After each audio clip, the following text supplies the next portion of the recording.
entrevista. Cumprimento desde já Tomás. Muito boa noite, Tomás. Seja boa noite e bem-vindo boa aventura. Obrigado. Muito bem, caro telespectador, hoje vamos discutir 5 temas. Como não poderia deixar de ser, vamos começar pelas eleições internas na Frelimo.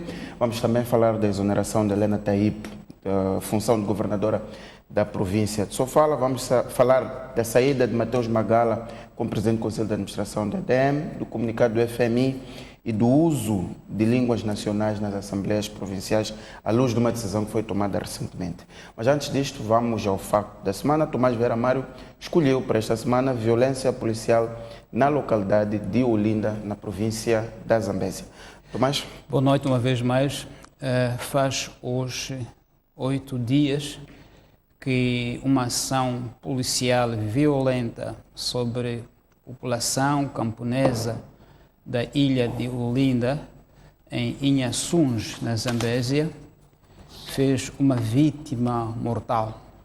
A população desta localidade havia algum tempo atrás que vinha exprimindo a sua oposição a que as suas terras fossem entregues para a exploração de areias pesadas por parte de uma empresa chinesa. E, portanto, essa oposição da comunidade parece que não encontrou acordo do governo, e o governo entendeu que isto era desordem pública e entendeu para lá enviar unidades policiais para se confrontarem com os camponeses.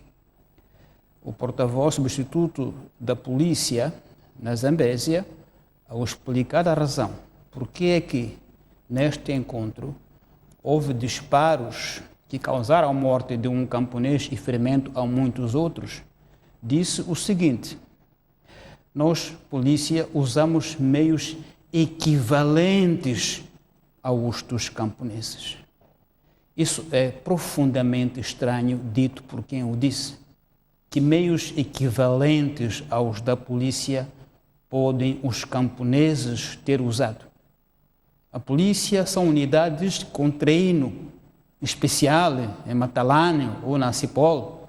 A polícia tem carros, tem armas, até armas de guerra, AK-47. Será que os camponeses tinham esses meios equivalentes para a polícia agredir de forma mortífera a população de Olinda?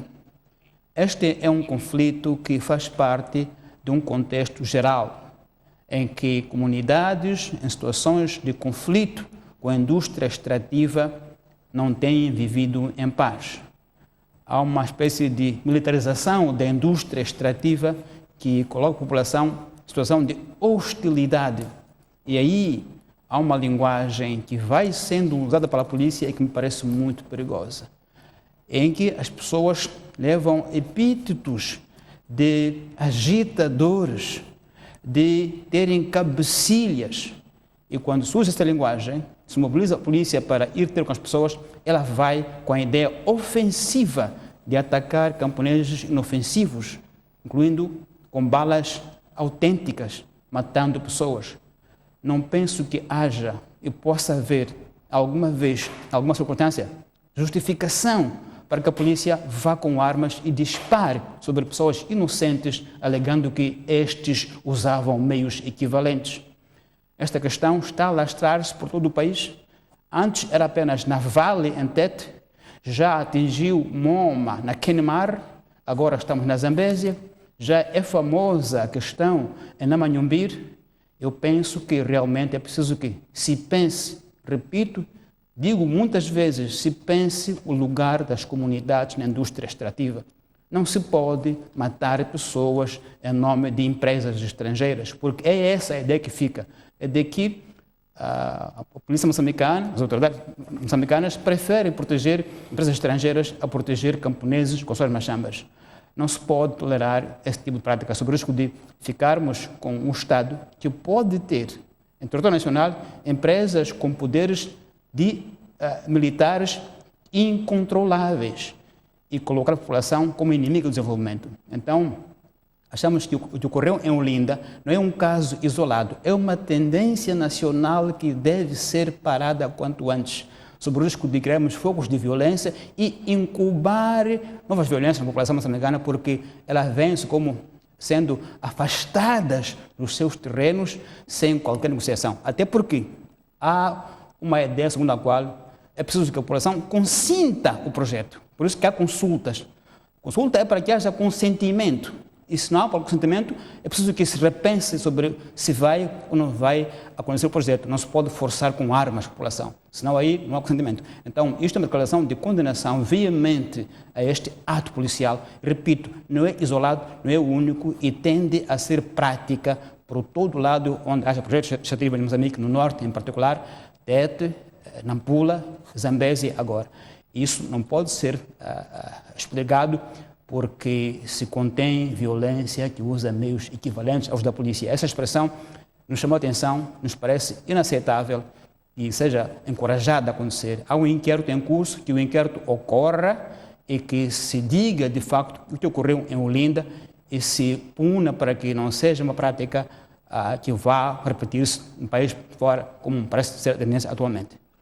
Muito bem, Tomás, fica então esta nota de condenação à ação policial na localidade de Olinda. Vamos então aos temas. Começamos mesmo pelas eleições internas na Frelimo e vamos separar os dois momentos. O processo em si, mas depois onde de alguma forma podem se realizar debates, as autarquias determinantes neste processo. Comecemos pelo processo eleitoral em si de indicação dos candidatos à cabeça de lista.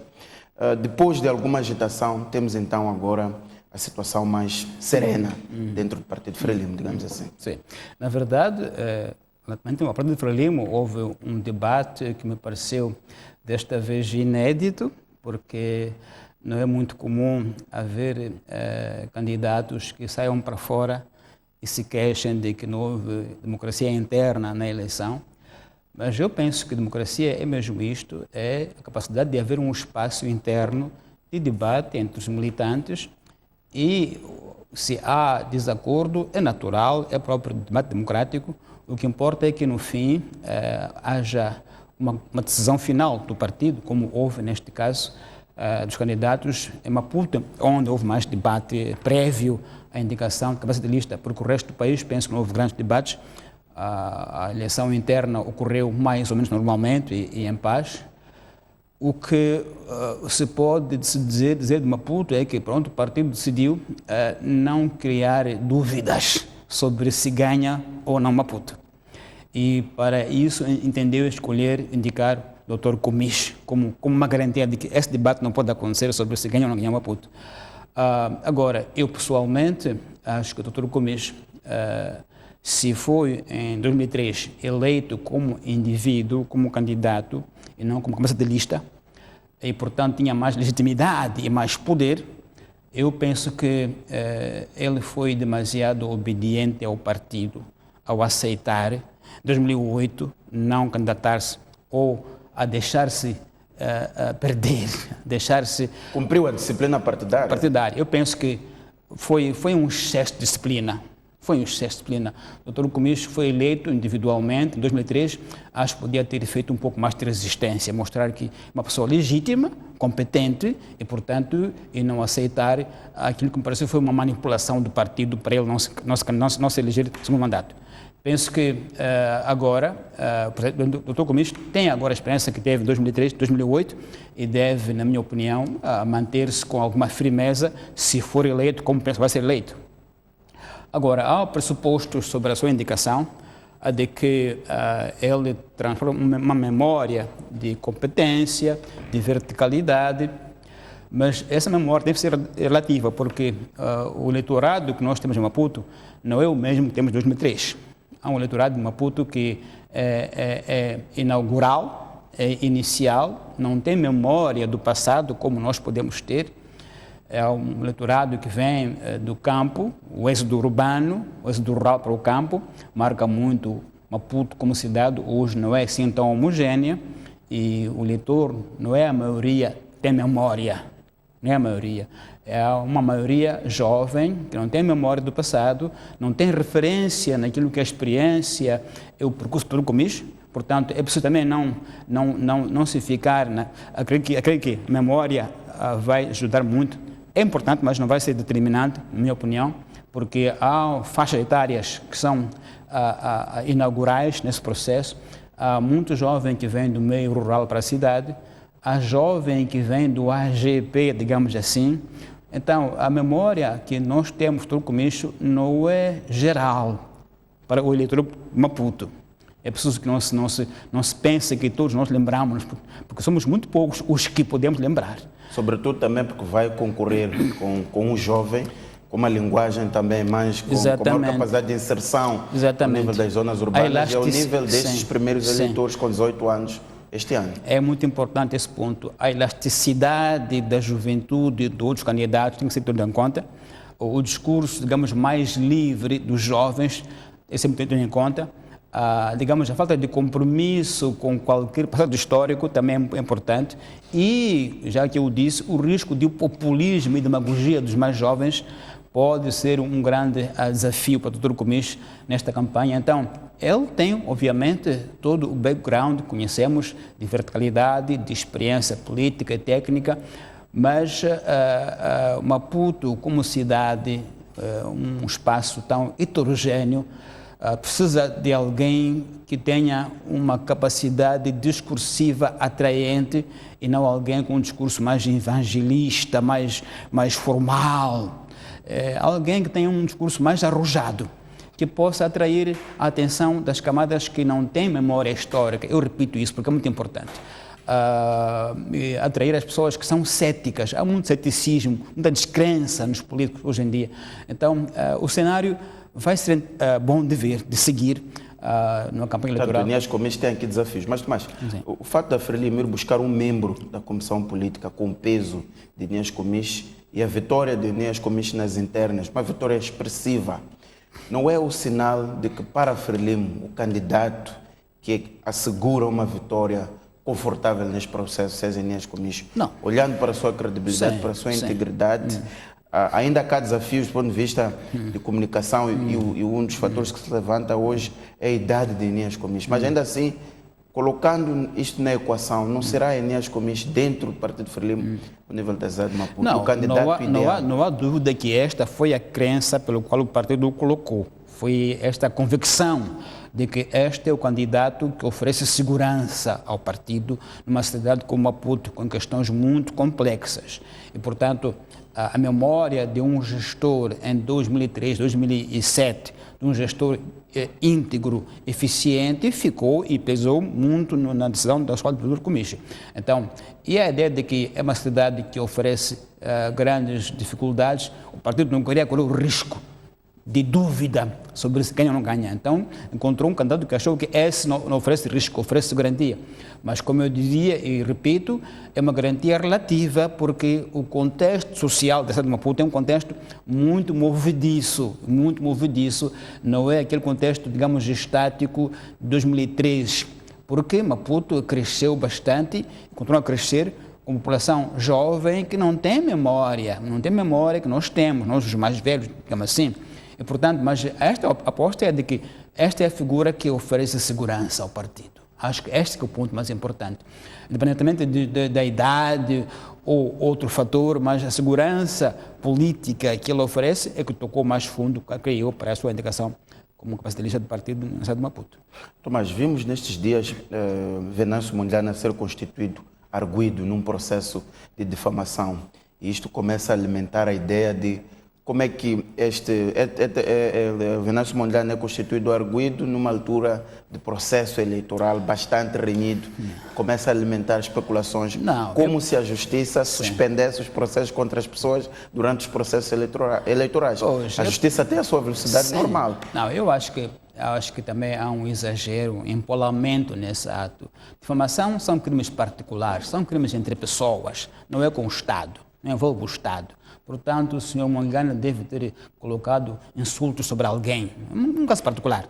E, portanto, não deve ser fator de alarme, porque não é o Estado que tem em causa, não é o Estado que o acusou. São indivíduos que ele terá difamado, que ele terá ofendido o seu bom nome, a sua reputação. E, portanto, é um plano individual, plano particular.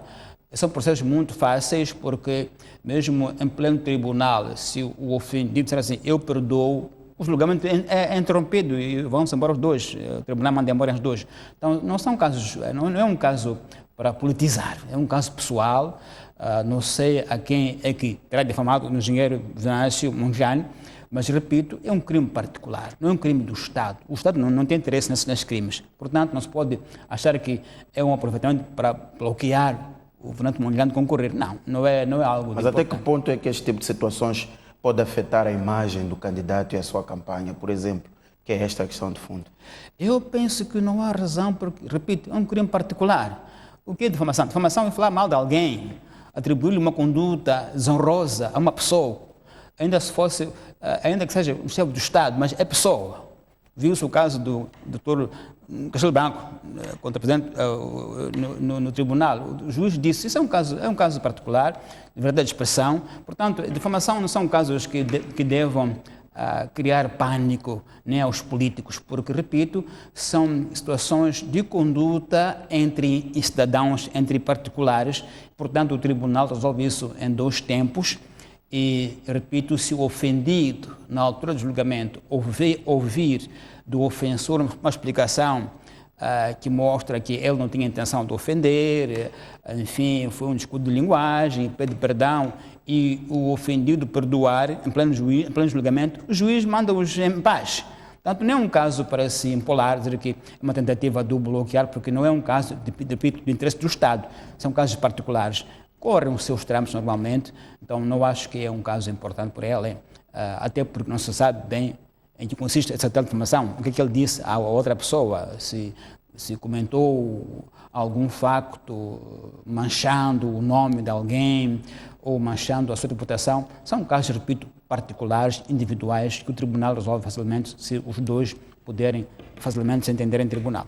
Tomás, da cidade da Beira, da cidade de Maputo, quis dizer, vamos então à cidade da Beira. Augusta Maíta é a candidata do partido Frelimo, é a cabeça de lista da Frelimo, uma mulher jovem, foi diretora no Ministério da Planificação e Desenvolvimento, Ministério da Economia e Finanças, PCA do Fundo Nacional de Desenvolvimento Sustentável, e é a aposta do partido Frelimo.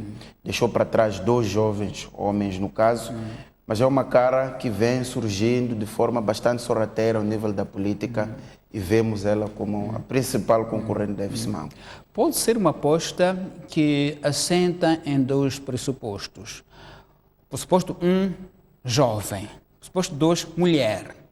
Esses pressupostos podem ter um seu valor específico num concurso como este, num contexto como Beira. E depois, os pais são dali, são naturais dali. O Dr. Maíta, que foi inspetor-geral da PIC, são de Sofala. Portanto, há elementos, digamos, concorrentes que podem trazer uma mais-valia a esta jovem concorrente em Sofala para enfrentar, suponho eu, o engenheiro Davis Simango, que é o principal concorrente na cidade da Beira. Então, me parece ser uma aposta do fato de ela fresco, inovadora, uma jovem, local, com uma formação acadêmica boa, com experiência de governação alguma boa também. Portanto, penso que aqui o partido deve ter acertado nas opções ou nos pressupostos de elegibilidade. Jovem, mulher, experiência de governação acentuada ou aceitável e depois natural, pelo menos pelos pais da Beira. Então, parece que aqui sim podemos ter algum jogo inovador na concorrência, algum discurso inovador, alguma linguagem nova no discurso. Vamos ver o que vai acontecer na campanha, porque em termos públicos é uma pessoa ainda não conhecida, não é? Não conhecemos como é que ela se expressa, como é que ela se movimenta nas massas, como é que ela se desenvencilha num debate público com o adversário, por exemplo. Mas como está em Sofala há algum tempo, o composto governamental conhece Beira, é uma vantagem, conhece os meandros da Beira, podemos ter ali... Ela é secretária permanente do governo provincial, portanto, é uma esperança de um debate novo que esperamos poder ocorrer na Beira. E terá pela frente Davis Simango com 15 anos de município. Exatamente, mas também isso pode ser uma desvantagem, pode ser sinal de desgaste, quer dizer, os anos de governação nem sempre são uma vantagem, pode ser uma desvantagem, porque sempre desgastam, a novidade sempre atrai. Então, os 15 anos do engenheiro Davis Simango podem ser uma desvantagem, porque pode ser o seguinte, bom, já governou o suficiente, já mostrou quanto vale, agora é tempo de dar lugar aos outros. Pode ser também que haja este discurso que o desfavoreça na sua campanha para uma outra reeleição na beira, porque de resto não há limite de mandatos nesses cargos, mas se houvesse, o engenheiro Davis Mango devia já estar na altura de ir descansar. Mas não há limite, ele pode concorrer, é legítimo, é correto, é legal, mas penso que os 15 anos podem ser motivo também de desgaste, podem ser usados como um fator negativo para dizer assim, bom, está aqui em 15 anos, provavelmente não fez o que prometia fazer e, portanto, tendo tempo de ir descansar. Para dizer que os 15 anos nem sempre são vantagem, podem ser uma arma negativa contra a qual podem entrar contra o engenheiro Davis Mango. Tomás, um último aspecto em relação a estas eleições internas na Frelimo é César Carvalho, que é cabeça de lista da Frelimo na cidade de Tete. E a questão é, como o Tomás muito bem sabe, César Carvalho tem um processo, foi condenado por tribunal por abuso de poder e falsas declarações. O processo está em recurso, mas a questão é como é que alguém com um peso nas costas de acusações de abuso de poder, na atribuição a si próprio de mais de 8 terrenos de falsas declarações, é colocado como candidato. Qual é a lógica do ponto de vista de credibilidade, de integridade, quando se seleciona uma pessoa com estas situações por responder à justiça? Eu penso que uma primeira avaliação pública pode ser de que o Partido Frelimo não encontrou melhor em Tete, o que não abona a favor de uma imagem do partido como o Partido Frelimo, que não possa encontrar melhor candidato do que aquele com processos judiciais em curso ainda. E isso pode ser uma arma que pode arremessar contra ele na campanha eleitoral. Parece uma posição muito temerária de um candidato com processos em curso, que correm seus trâmites ainda. E, portanto, penso que foi uma decisão com algum risco.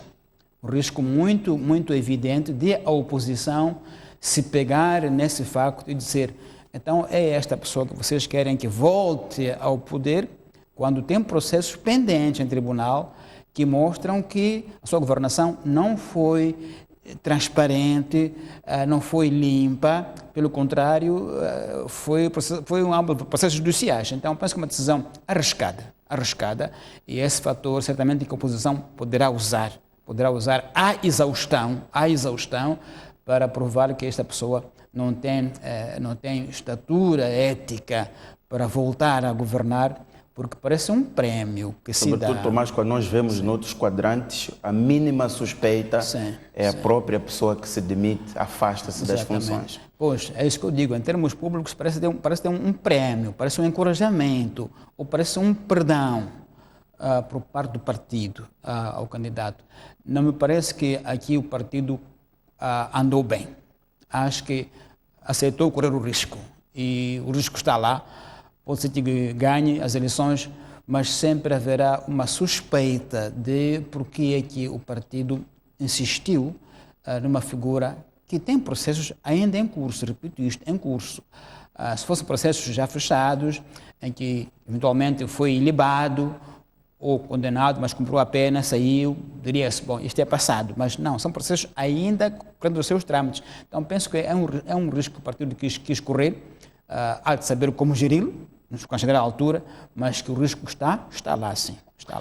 Muito bem, Tomás, vamos avançar e falar da saída de Helena Thaip da província de Sofala. Era governadora, foi exonerada, não só a governadora da província, que foi a Angola como embaixadora, mas também Paulo Madjacunene, que era o primeiro secretário da Frelimo na província. Em substituição de Helena Thaip está Manuela Ribeiro interinamente. Mas este processo ocorreu de forma sem comunicação, pelo menos oficial, das autoridades, de que Manuela Ribeiro ia substituir Helena Thaip. Circulou a informação de Helena Thaip para a embaixadora e de Paulo Madjacunene para delegado do INS na província da Zambésia. Qual é a sua leitura? O que se avança é que neste processo eleitoral, aliado à falta de entendimento entre o governador e os poderes partidários da Frelimo, ao nível da província, que foi o mote para esta situação que culminou com a movimentação destes pessoas aqui Bom, citamos. aí há dois assuntos. Um assunto é a exoneração da doutora Helena Taipo para embaixadora em Portugal.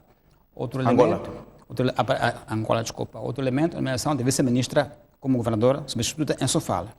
No primeiro caso, bom, podemos especular o que quisermos especular, porque é que a doutora Helena Taipo saiu de Sofala, porque tinha algumas desinteligências com os poderes partidários locais, mas o facto que eu me lembro é que quando foi da eleição para o Comitê Central, ela perdeu o lugar no Comitê Central, perdeu o lugar, não foi eleita para o Comitê Central. Foi a primeira indicação de que havia algo que não estava, digamos, a correr como podia se esperar, porque é uma dirigente com muita presença, com alguns feitos bastante espetaculares em termos de governação, com alguma tendência para confrontação, para frontalidade, e, portanto, a imagem pública da doutora Helena Taipo não indicava que ela fosse exonerada, ainda que fosse por razões positivas. Mas isso, digo, é apenas especulação nossa, não temos factos concretos sobre isso. Agora, o que me parece ser alguma escorregadia constitucional na nomeação da vice-ministra para governadora. Porque, como dizia Boaventura, não houve informação pública sobre se a vice-ministra foi desse posto ou não exonerada primeiro. Porque, segundo a Constituição da República, artigo 137, estes cargos são incompatíveis. Vice-ministro e governadora são cargos incompatíveis. Isto é, uma pessoa não pode exercer os dois cargos em simultâneo. Portanto, salvo melhor entendimento, aqui há algum erro constitucional que deve ser corrigido. Repito, pode ser uma leitura minha errada, mas a Constituição da República não aceita que estes postos sejam, por mais uma pessoa, exercidas. Vice-ministra e governadora provincial. É uma proibição constitucional. Portanto, se não foi exonerada, a vice-ministra dos Transportes e Comunicações deve sê-lo agora para assumir o posto de governadora, sob o risco de inconstitucionalidade. Este é o facto que me parece que tem que ser mencionado. Repito, pode ser que eu me engane na leitura constitucional, mas está lá na Constituição da República a incompatibilidade destes postos. E, portanto, nessa matéria também não foi comunicado, na verdade, publicamente, esse facto. Pelo menos não esteve na mídia de forma expressa, não é? Mas me parece que sim, que há alguma inconstitucionalidade a ser revista nessa nomeação, porque são postos incompatíveis entre si. E depois já a situação do primeiro secretário também da Frelimo na província de Sofala, foi transferido. Foi afastado. Bom, são questões internas do partido, não houve nenhuma explicação sobre as razões, movimentação de quadros do partido, o chefe do Estado, que é também presidente do partido, tem autonomia para o fazer, portanto, não temos elementos para poder explicar. O facto é que, numa sentada, ficou Sofala sem governador, sem secretário do partido provincial. Então, foi um facto publicamente curioso. O que é que se passou para, de uma só vez, haver essas vacaturas importantes em Sofala? A nomeação de vice-ministra como governadora substituta, repito, parece-me que deve ser vista como tem alguns erros inconstitucionalmente detetáveis e devem ser corrigidos. Se for o caso, de facto, de que ela foi nomeada governadora de Sofala, sem exoneração primeiro do posto de vice-ministra. Muito bem, Tomás, e como estamos a falar de saídas, vamos também falar da saída de Mateus Magala como PCA da EDM para assumir funções de vice-presidente do Banco Africano de Desenvolvimento. Como é que olha para esta saída, Tomás, considerando, primeiro, que ao nível das autoridades nacionais que nomearam Mateus Magala para a função de PCA na EDM, não houve, pelo menos, comunicação oficial, houve comunicação do BAD. E nessa comunicação do BAD é citado Mateus Magala a dizer que estava orgulhoso por voltar ao Banco Africano de Desenvolvimento. Segundo, pela sua atividade e pela sua liderança transformativa ao nível da EDM. Isto não parece estranho que surja neste momento? Bom, a informação que circulou parece que diz o contrário, ou seja, o Banco Africano terá expresso necessidade dele de volta, porque o conhecem, sabem das suas qualidades e desejam que ele regresse para ocupar um posto proeminente como é vice-presidente para recursos humanos desta instituição africana. Nessa perspectiva, penso que é um motivo para nós de muito orgulho, como Moçambique, que temos um quadro que é solicitado por uma instância internacional como o Banco Africano para ocupar um posto de relevo. Não me parece que seja algo que tenha a ver com o seu desempenho interno em Moçambique. Acho que não. Porque o Presidente da República, tanto quanto eu sei, procurou por ele e o convidou para vir à EDM. E ele, uma vez na EDM, cumpriu com a promessa de colocar a EDM reestruturada e colocar novos sistemas de gestão da EDM inovadores. Penso que há uma ideia geral de que o fez com muita coragem e eficácia. Agora, é uma pena que tenha que voltar ao Banco Africano, porque havia a ideia de que, através do modelo que ele introduziu, possa introduzir novos paradigmas na gestão das empresas públicas, novos modelos, sobretudo de contratação, quer de técnicos, quer de serviços e obras, que é o calcanhar daqueles das empresas. Ele fez, nesse aspecto, uma mudança profunda, que deu muito a que falar e serviu, talvez, penso eu, de modelo para outras reestruturações empresariais. E o fato do Banco Africano de Desenvolvimento o requisitar com um tom de urgência, penso que é um motivo de orgulho para nós, de que afinal temos quadros com capacidade de serem solicitados expressamente para ocupar vagas importantes. Então não acho que seja uma crítica interna ou uma rejeição interna do seu trabalho, pelo contrário, penso que ele aqui em Moçambique recebeu, pelo menos por parte de quem o convidou, que é o chefe do Estado, recebeu todo o apoio que precisava, digo isso com algum conhecimento de causa, e, portanto, não é por aí. Penso que mesmo o Presidente da República terá ficado um pouco relutante quando o banco o contactou a dizer que querem o Dr. Magala de volta para lá, para Abidjan. Então, penso que é uma notícia que nos deve orgulhar. Claro que podemos dizer que, por outro lado, é uma pena porque, repito, são das pessoas que podem trazer referências de modelos de gestão num país que tanto precisa de novos modelos, novos paradigmas, e de pessoas corajosas, pessoas que façam as coisas acontecer, independentemente de quem está por detrás, porque agora fala-se muito de que há pessoas com costas quentes que podem bloquear você. E, portanto, se alguém aparece e diz, a costa quente que eu tenho é a lei, posso avançar e avançar, são pessoas que trazem-nos um pouco da possibilidade de mudança, que nos encoraja na mudança. E, nesse aspecto, é uma pena que possamos perdê-lo, passa a expressão. Exato. O Mas Dr. Magala. insisto nesta questão, porque há aqui alguns fatores. O fato de Mateus Magala não ter concluído o mandato, que era lógico, está mais ou menos há 2 anos, porque ainda não saiu até este momento, ele é presidente do Conselho de Administração da EDM, não concluiu o mandato.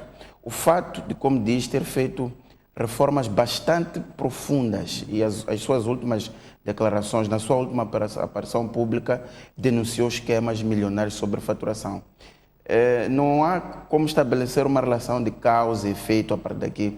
Ou, para ser mais claro, Mateus Magala não terá incomodado demais e esta sua saída, sobretudo com a pressão do BAD. Boaventura, que ele incomodou, entre aspas. Incomodou, sim, entre aspas. Não há dúvida nenhuma, porque são esquemas que estavam ali muito tempo enraizados, de contratos quase sagrados, intangíveis, e que faziam com que muitos moçambicanos que apareciam como empresários de sucesso, na verdade, era especulação que faziam nessas empresas públicas.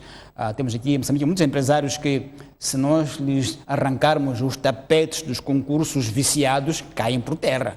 E, portanto, o Dr. Magala terá mexido muito com esse tecido de empresários de sucesso, entre aspas, que floresceram à custa de contratos mais ou menos viciados, de contratos dirigidos.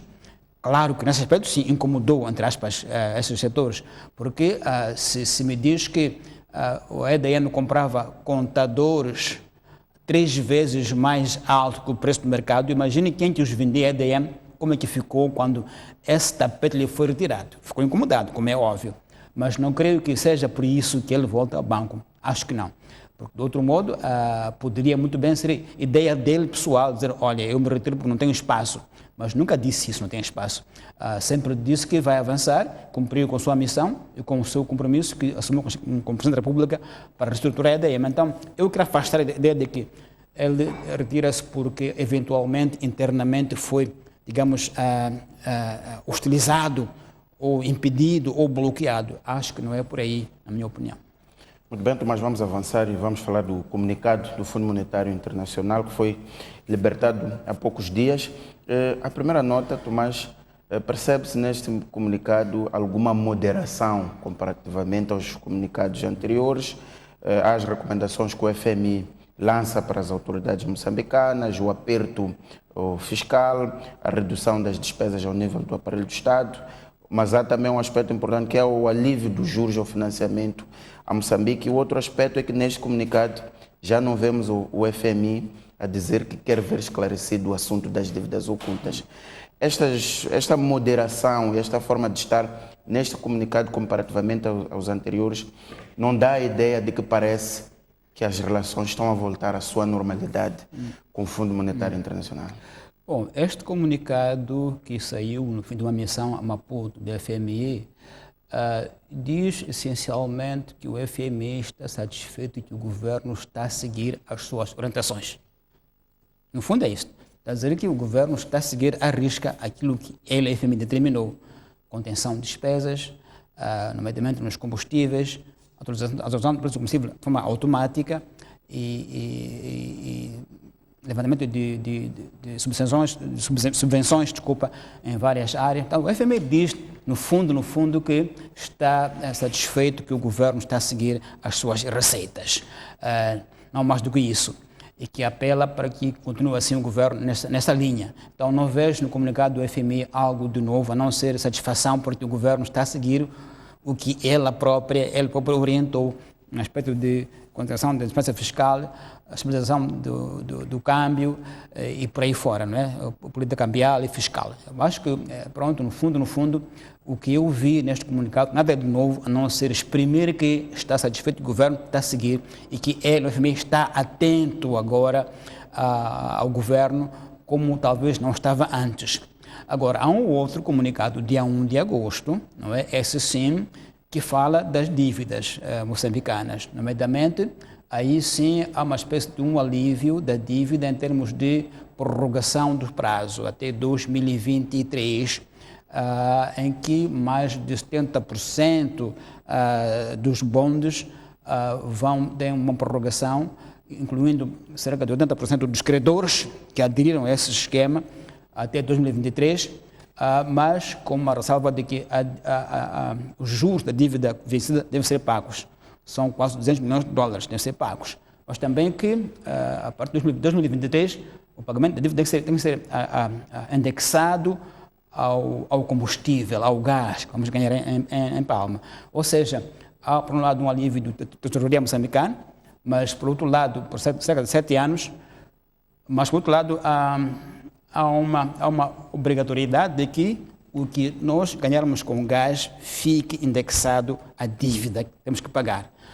Isto é o que me parece ser novidade, diferentemente do comunicado inicial, que é apenas uma confirmação de que o nosso governo está a seguir aquilo que a FMI disse. Do ponto de vista da dívida, com estas medidas, bom, há um alívio ao nosso tesouro, mas o cidadão como tal não está aliviado, quer dizer, não se vai sentir no cidadão esta prorrogação que agora foi anunciada, mas dá ao governo um espaço de manobra melhor, mais aprazado para se preparar, alívio ao tesouro, à tesouraria, por um tempo, mas, como digo, isso adia-se a dor para mais tarde, não se cura a dor. E a dor, quando se adia, os juros sobem, como é óbvio. Então, eu acho que, em termos gerais, há aqui questões técnicas, financeiras, que não cabem no nosso programa para esmiuçar, mas o que me importa que deve ser destacado é o prorrogamento do pagamento por mais uns 7 anos por aí e a indexação do pagamento dos credores aos ganhos com o gás. Portanto, este gás que vem aí já está, digamos, vendido, digamos assim, em termos mais crus, para pagar a dívida. E esta é uma opção que vale a pena assumir, Tomás. Quais são os perigos e os riscos do nosso país assumir uma decisão dessas, de anexar o pagamento destas dívidas, receitas do gás? Eu penso que não temos opção neste caso, não é uma decisão soberana, é uma decisão, o FMI agora age um pouco mais como advogado dos nossos credores, fala em nome deles e, portanto, determina que, olha, a dívida que vocês têm vão pagar deste modo. não creio que tenhamos um espaço de negociação nesses termos que vem aí. Portanto, temos uma soberania bastante mitigada, claramente mitigada, porque era de esperar que assim fosse. Quando você se endivida a um ponto em que não tem manobra, o credor determina as condições de pagamento, sob o risco de você ser um inadimplente. E, portanto, sim, tens razão, é uma condição dolorosa de soberania nacional, mas parece-me que não temos uma escolha para dela fugir ou oferecer alternativas ao FMI, isto é, aos credores do modo geral, que nós temos. Portanto, eles veem como a única forma de garantir é que o que você vai produzir já não é seu, a partir de um certo período é nosso. Então, digamos assim, nós vendemos esperanças, estamos a cobrar esperanças. Muito bem, Tomás, eu insisto na questão de, como disse, estes comunicados mostram que há uma satisfação com o cumprimento de Moçambique das regras colocadas pelo FMI, para não dizer impostas, colocadas pelo FMI. Há um alívio no prazo em termos de pagamento da sua dívida. Nestes comunicados não há uma abordagem às dívidas explícita, que é uma coisa que nunca faltou nos outros. E depois anexa-se o pagamento desta dívida às receitas do gás. Sobretudo, isto não lhe parece que por trás esteja a haver discussões de bastidores? Se compararmos com os comunicados anteriores, o que aqui não vem mencionado, como era hábito mencionar, era a insistência na resposta às perguntas da Kroll. Vinha sempre isso, que é preciso que o que a Kroll trouxe como lacunas se esclareça. É preciso esclarecer os 500 milhões de dólares da dívida que não sabe onde é que param. Isto não aparece mais nos comunicados, nem de forma leve não aparece.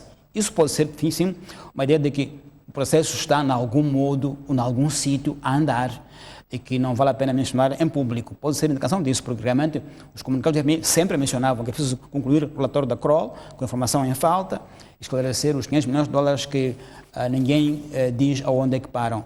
Agora, isso não vem no comunicado. Pode ser indicação de que há negociações no outro sítio, com outro estágio, e que aconselham a que o FMI não coloque, uma vez mais, em comunicados públicos o processo em curso. Pode ser assim.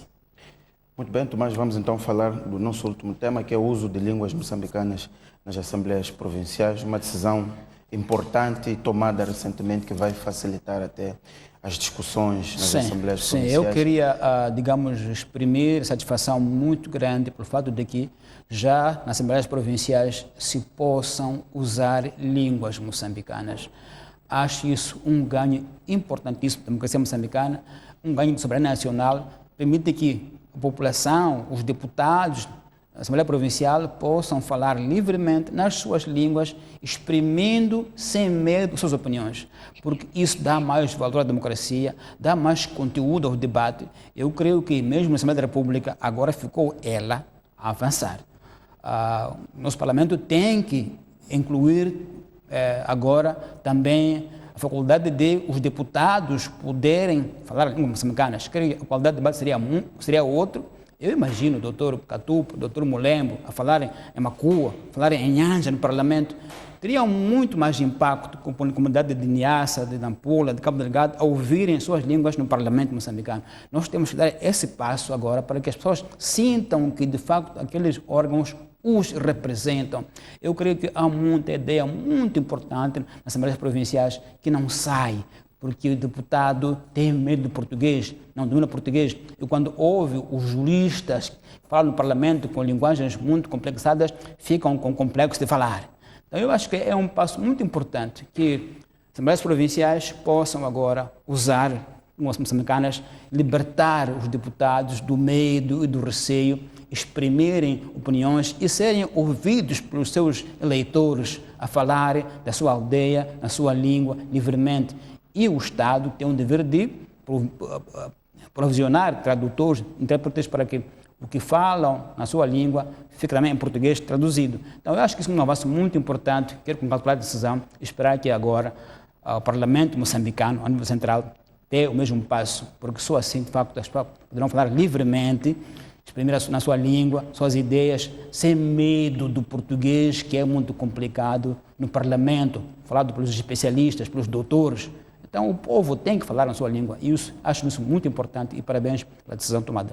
Tomás, mesmo para fechar, Nini Satar já está nas mãos das autoridades de Moçambique, das autoridades moçambicanas. Vimos uma capa do Savana, onde Nini, de acordo mesmo com o Savana, diz que vai sair em breve. Quais são as suas expectativas em relação àquilo que deve acontecer na nossa justiça, no tratamento a Nini Satar? Eu acho que essas palavras, senhor Nini Satar, mostram o lugar em que ele coloca o Estado. O Estado, para ele, é um pequeno bairro que ele pode comandar, que ele comanda, que ele vem quando quer e sai quando quer, e dilo em público: vou sair em breve, nem sei o que estou aqui a fazer. Isto mostra, de facto, o quanto ele sabe que manipula órgãos do Estado, o quanto ele sabe que tem tentáculos na justiça e em outros órgãos que poderão facilmente permitir-lhe saída para fora. Isto é uma arrogância indescritível, inaceitável. Quer dizer, alguém que vem de fora, extraditado por crimes que me parecem graves, chega ao país e diz alto e bom tom: daqui em breve vou sair. Mostra, de facto, ele não reconhece que há um Estado. Não vê que há Estado, não vê que há tribunais, não vê que há polícias, não vê ninguém. E tem todo o poder para fazer o que quiser, como quiser, na hora que quiser. Então, isto mostra, uma vez mais, que eu dizia aqui no outro programa anterior, uma vergonha para o nosso sistema judicial, uma vergonha, porque quem diz isso conta com alguém e sabe que vai acontecer alguma coisa. Então, penso que, como Estado, estamos, digamos, desprezados pelos criminosos, quando dizem isso em público, que eu vou sair daqui em breve. Mas isso também deve desencadear uma reação junto desta mesma justiça para reforçar as decisões que se vão tomar em relação a Nini, desde o lugar onde estiver detido, o reforço de segurança que é necessário fazer, o juiz que for a julgar o caso. Pois, mas sabe que ele esteve preso, esteve na cadeia, com 4 anos de prisão. Um juiz disse que ele comporta-se bem, pôde ir embora, e foi embora. Portanto, pode acontecer de novo esse tipo de situações, porque qual é o critério de bom comportamento, eu repito, de um criminoso? Quando faz o quê? Quer dizer, eu não estou seguro em nada neste momento, porque este senhor já provou que pode sair e entrar quando quiser. Ele disse em público, alto e bom som. Não foi em segredo, não foi foi perante a imprensa. Vou ser em breve. Então, está a dizer assim: Estado, você, para mim, não existe. Desta forma, Tomás, fechamos o ponto de vista de hoje. Assim, caro telespectador que nos acompanhou, o programa termina por aqui. Até daqui a 7 dias.